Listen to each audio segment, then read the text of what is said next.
Movie के starting में एक आदमी लड़की को घूरते हुए कहता है, बच्चा चाहिए तुझे। ये कहकर वो उसे जोरदार थप्पड़ मारता है। वो नीचे गिर जाती है। वो लड़की के बाल पकड़ता है। उसे घूरते हुए गुस्से में उसका सिर टेबल पर दे मारता है। वो चीखती है, रोती है, गिड़गिड़ाती है, लेकिन वो उसे बेरहम होकर मारता रहा।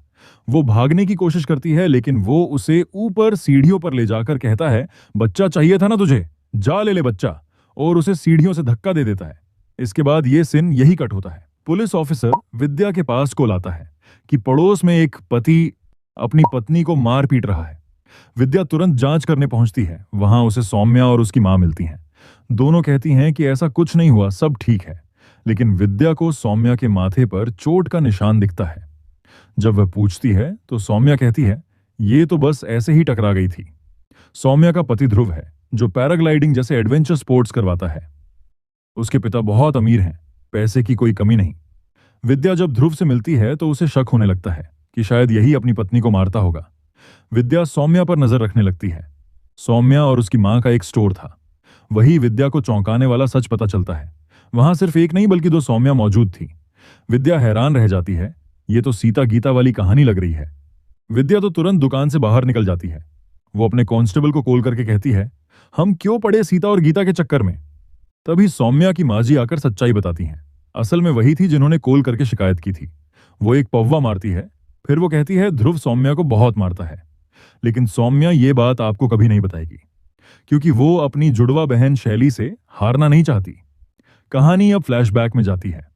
जब सौम्या और शैली छोटी थी, तब ये माता जी उनके घर में नौकरानी बनकर आई थी। सिर्फ 8 साल की उम्र में ही उनकी मां गुजर गई थी। उसके बाद सौम्या अक्सर बीमार रहने लगी, तो माता जी ने उसका ज्यादा ख्याल रखना शुरू किया। जब भी दोनों बहनों को कोई चीज पसंद आती, तो माता जी वो चीज सिर्फ सौम्या को देती। क्योंकि सौम्या की इम्यूनिटी बहुत वीक थी, वो जल्दी बीमार हो जाती थी। उसे तकलीफ ना हो, इसीलिए माँ जी उसका ध्यान ज्यादा रखती। धीरे धीरे शैली के दिल में जलन और नफरत भरने लगी। हर बार सौम्या को ही सब क्यों मिलता है, मुझे क्यों नहीं। प्यार भी उसी को, दुलार भी उसी को। मुझे क्या बस पैदा करके भूल गए। शैली का स्वभाव बिगड़ता गया और उसे हॉस्टल भेज दिया गया। फिर उनके पिताजी का भी देहांत हो गया। समय के साथ सौम्या की हालत और बिगड़ती गई। सांस लेने में दिक्कत, ऊंचाई से डर, कमजोर तबीयत। शैली घर आना बंद कर चुकी थी। बस उसके अवार्ड ही घर आते थे। यानी दोनों बहनों के बीच की दूरी बढ़ती गई और नफरत कुएं से गहरी खाई में बदल चुकी थी। कुछ साल पहले सौम्या की मुलाकात ध्रुव से हुई। ध्रुव ने उसे पैराग्लाइडिंग करवाई और उसके डर को दूर करने में मदद की। धीरे धीरे सौम्या ध्रुव को चाहने लगी थी और उनके बीच दोस्ती हो गई। अब एक दिन ध्रुव और सौम्या माजी के स्टोर पर आते हैं उनसे मिलने, क्योंकि सौम्या के पास नकचड़ी बहन के अलावा सिर्फ एक माजी ही थी जो उसका ख्याल रखती थी। लेकिन तभी वापस आ गई उसकी बहन शैली। सौम्या शांत, सरल और सुशील थी, जबकि शैली बिल्कुल उसके उलट बिंदास, नशे में डूबी, मौज मस्ती करने वाली और किसी की भी ना सुनने वाली लड़की थी। सौम्या ध्रुव से प्यार करने लगी थी और यह बात शैली जानती थी। लेकिन बदले की आग में वो जानबूझकर ध्रुव के करीब जाने लगी। धीरे धीरे ध्रुव और शैली के बीच सब कुछ होने लगा। सौम्या लाचार होकर सब देखती रही, पर कर कुछ नहीं पाई। एक दिन ध्रुव ने एक मिनिस्टर को बिजनेस मीटिंग पर बुलाया, लेकिन शैली वहां पार्टी सॉन्ग बजाते हुए शराब पीकर नाच गाना करने लगी। मिनिस्टर नाराज होकर चला गया और करोड़ों की डील हाथ से निकल गई थी। ध्रुव के पिता गुस्से से कहते हैं, या तो मौज मस्ती करो या व्यापार संभालो। अगर व्यापार संभालना है तो किसी घरेलू लड़की से शादी करो और सेटल हो जाओ। ध्रुव समझ जाता है कि अगर शैली के साथ रहा तो जिंदगी बर्बाद हो जाएगी। इसलिए वह सौम्या को पैराग्लाइडिंग करते समय ही शादी के लिए प्रपोज कर देता है। सौम्या तो पहले ही उससे प्यार करती थी, इसलिए वह तुरंत मान जाती है। दोनों की शादी होती है। शैली ध्रुव को सौम्या से छीनना चाहती थी, पर असफल रही। लेकिन वो रुकने वाली नहीं थी। शादी के रिसेप्शन पर शैली एक कांड करती है। वो हूबहू वैसी ही ड्रेस पहन लेती है जैसी सौम्या ने पहनी थी। अब शादी के दिन कोई भी दुल्हन ये नहीं चाहती कि उसकी शादी में कोई और दुल्हन बनकर सारा अटेंशन और प्यार उसकी जगह वो ले जाए। शैली लोगों के सामने उसे बेइज्जत करने के लिए ये सब कर रही थी। इसके बाद वो यही नहीं रुकती। आज सौम्या और ध्रुव की सुहागरात थी। मौका देखकर शैली ध्रुव के कमरे में चली जाती है, वो भी सौम्या बनकर। जब सौम्या को पता चलता है तो वो और माजी तुरंत कमरे के पास जाते हैं और दरवाजा खटखटाने लगते हैं। सौम्या तो रोने लगे जाती है। तभी शैली दरवाजा खोलती है और कहती है, टेंशन मत ले, कुछ नहीं हुआ, ध्रुव तो बाथरूम में है। सौम्या की रोती सूरत देख के शैली बहुत खुश हो रही थी। माताजी बताती हैं कि शादी के कुछ ही महीनों बाद ध्रुव का गुस्सा और बढ़ गया। उसका बिजनेस भी खराब चलने लगा और वो सौम्या पर गुस्सा निकालने लगा। सौम्या अपनी शादी बचाने के लिए सब कुछ सहती रही। उसने कभी शिकायत नहीं की। विद्या कहती है, अगर शिकायत ही नहीं करोगी तो केस कैसे बनेगा? सबूत इकट्ठा करना पड़ेगा, तभी तो कुछ हो सकता है। उधर शैली अब भी वही रहती थी और हर पल सौम्या को यह एहसास दिलाती कि तेरी जिंदगी बर्बाद किए बिना मैं चैन से नहीं बैठूंगी। एक शाम मंत्री जी डिनर पर आते हैं। डिनर के वक्त अचानक मंत्री जी की जुबान से आह निकल जाता है, क्योंकि खाना बहुत ज्यादा तीखा बना था। ध्रुव तुरंत गुस्से में आकर सौम्या का हाथ मरोड़ देता है। सौम्या दर्द से कराह उठती है। विद्या सौम्या की छोटे देखती है और कहती है, सबको साफ दिखता है कि तुम्हारा पति तुम्हें मारता है, फिर भी तुम शिकायत क्यों नहीं करती? सौम्या जवाब देती है, क्योंकि सबको यह नहीं पता कि वो मुझसे बहुत प्यार भी करता है। जब ध्रुव को पता चलता है कि विद्या लगातार सौम्या के पीछे पड़ी है, तो वो उसे धमकाने जाता है। वो कहता है, हमारे मामले में मत पड़ो, अगर बात मेरे पिता तक पहुंच गई तो खामखा दिक्कत तुम्हें ही होगी। एक दिन ध्रुव और सौम्या करीब आने लगते हैं। तभी सौम्या अचानक कहती है, मुझे बच्चा चाहिए। ये सुनते ही ध्रुव का मूड बिगड़ जाता है और वो चिल्लाने लगता है, हर समय यही बातें करके क्लेश करती रहती हो। उधर माताजी शैली से कहती हैं कि ध्रुव सौम्या को बहुत मारता है, लेकिन शैली जवाब देती है, ये कोई बेचारी नहीं है, बस नाटक करती है। कुछ देर बाद सब देखते हैं कि ध्रुव और सौम्या हंसते बोलते खेल रहे हैं, लेकिन ध्रुव की निगाहें बार बार शैली की तरफ जाती हैं। शैली भी अब तक उसे अपनी ओर खींचने में लगी रहती है। फिर सौम्या बच्चे की बात दोबारा छेड़ देती है। ध्रुव गुस्से में कहता है, साला तुमसे शादी करके मैंने गलती कर दी, इससे अच्छा तो मैं तेरी बहन से ही शादी कर लेता। जब देखो बच्चा बच्चा करती रहती है, एक बार बोल दिया समझ नहीं आता क्या तुझे? ये सुनकर सौम्या भी पलटकर बोल देती है, खुद से तो कुछ होता नहीं, बाप का बिजनेस है वो भी नहीं संभल रहा। बस फिर क्या था, ध्रुव का ईगो हर्ट हुआ और वो बेकाबू हो जाता है। वो कहता है, बच्चा चाहिए ना तुझे, रुक देता हूं। ये कहकर वो उसे जोरदार थप्पड़ मारता है। वो नीचे गिर जाती है। वो सौम्या के बाल पकड़ता है, उसे घुरते हुए गुस्से में उसका सिर टेबल पर दे मारता है। वो चीखती है, रोती है, गिड़गिड़ाती है, लेकिन वो उसे बेरहम होकर मारता रहा। वो भागने की कोशिश करती है। बेचारी सौम्या खुद को बचाने खूब कोशिश करती है, लेकिन नहीं बचा पाती। ध्रुव उसे ऊपर सीढ़ियों पर ले जाकर कहता है, बच्चा चाहिए था ना तुझे, जा ले ले बच्चा, और उसे सीढ़ियों से धक्का दे देता है। दोस्तों, ये सीन देख के मेरा तो खून ही खोल गया। ऐसे लोग इस दुनिया से मिट क्यों नहीं जाते? जो मर्द औरत को मारते हैं, सही मायने में वही सबसे बड़े नामर्द होते हैं।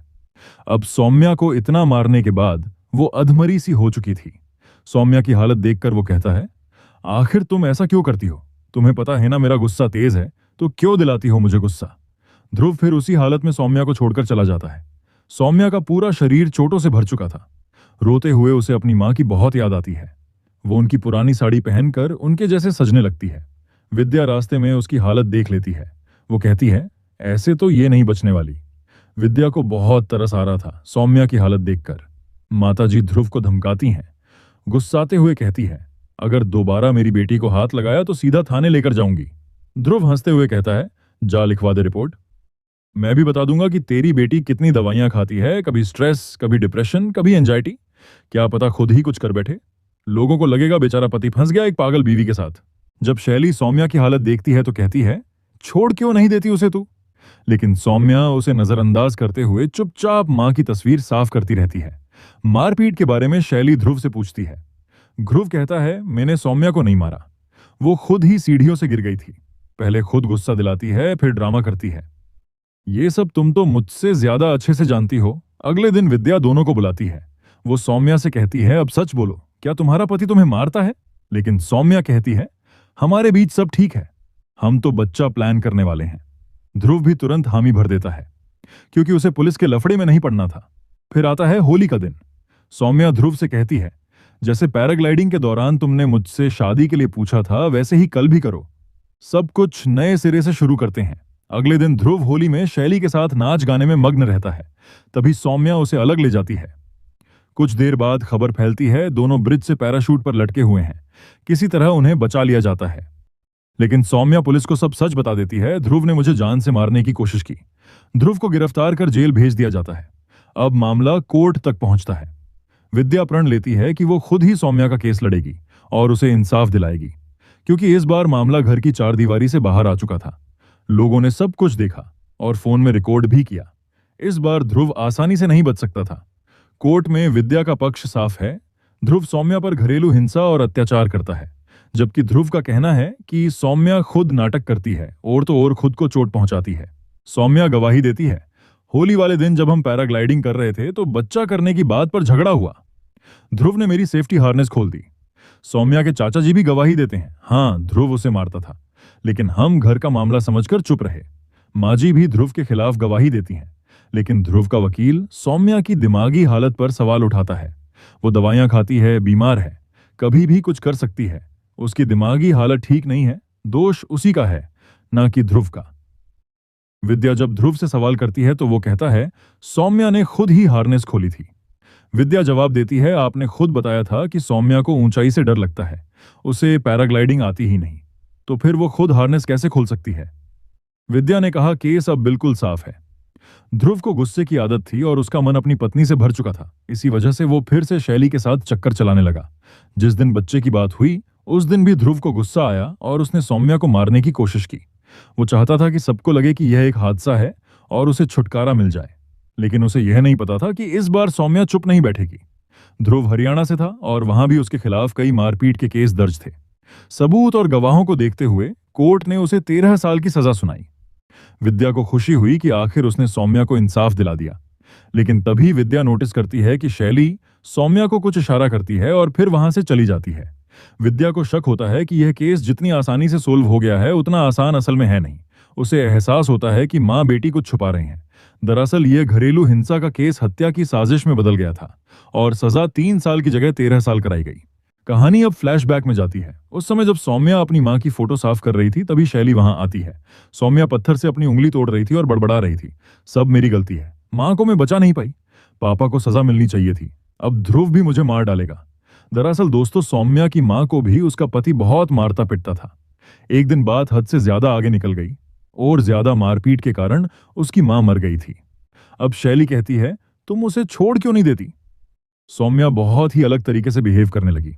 सौम्या कहती है, नहीं छोड़ सकती, मेरी 2 बेटियां हैं, मैं चली गई तो इनका क्या होगा। देखो, ये है सौम्या और ये है शैली। सौम्या खुद को अपनी मां समझने लगी थी। मतलब दोस्तों, यहां पर टॉर्चर इतना ज्यादा बढ़ चुका था कि अब सौम्या अपने आप को ही खोती जा रही थी। इस समय शैली को समझ आता है कि उसका बहन के पति के साथ संबंध बना और अफेयर चलाना सिर्फ इसलिए कि उसकी बहन को नीचा दिखा सके। आज उसके लिए यह कितनी बड़ी सजा बन चुकी है। सौम्या की हालत पर अब तो शैली को खुद तरस आने लगा कि उसने मजाक मस्ती में कितनी घटिया हालत कर दी है। आखिर थी तो उसकी बहन ही। शैली सौम्या से कहती है, हम ध्रुव को सजा दिलवाएंगे। विद्या को शक और गहरा हो जाता है। वह ध्रुव से पूछती है, होली की पार्टी के बाद तुम सीधा पैराग्लाइडिंग करने गए थे या बीच में कहीं रुके भी थे। ध्रुव बताता है, सौम्या का इनहेलर दुकान में रह गया था तो बीच में वहीं रुके थे। विद्या समझ जाती है कि सारा खेल यहीं हुआ। असल में दुकान से सौम्या नहीं बल्कि शैली ध्रुव के साथ गई थी। पैराग्लाइडिंग के दौरान उसने सौम्या बनकर हार्नेस खोलने का नाटक किया। यहां तक कि मेडिकल टेस्ट में भी दोनों ने जगह बदल ली थी, इसलिए फर्क पकड़ में नहीं आया। विद्या शैली से कहती है, जो खेल तुमने खेला है मैं तुम्हें छोड़ूंगी नहीं, ये केस दोबारा खुलेगा और तुम तीनों जेल जाओगे। शैली जवाब देती है, आज नहीं तो कल ध्रुव सौम्या को मार ही डालता।